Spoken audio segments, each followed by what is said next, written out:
नमस्कार जय Jagannath welcome to my mini blog.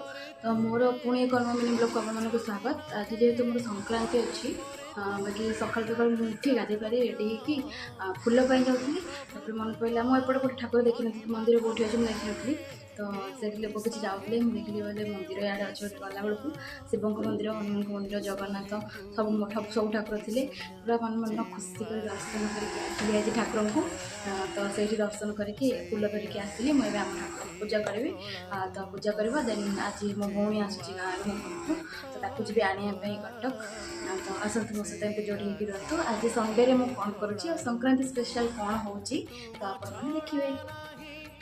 तो जमीक मुझे कहली पूर्वर कि मुझे जल्दी सकाल सकाल रेडी हो तो फास्ट ये पाखे गोटे हनुमान मंदिर था तो से मंदिर को पलि आसली।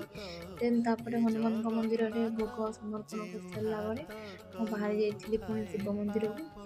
पाखरे गोटे शिव बहुत सुंदर शिव मंदिर था जोटा कि मुझे बुली बुली देखुली पाईगली बहुत बढ़िया लगे।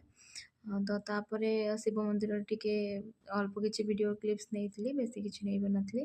तापर मो घर को आसी जाकि मो रूम रे जो ठाकुर थे पूजा करने देन तापर बाहर पलि आसलु लिजा पलि आसला भितर मुझे तार किसी क्लिप्स नहीं पारे तो बाहर पलि आसलु बो पाखक ये खाई पी सारी टे अलता लगे दूसरी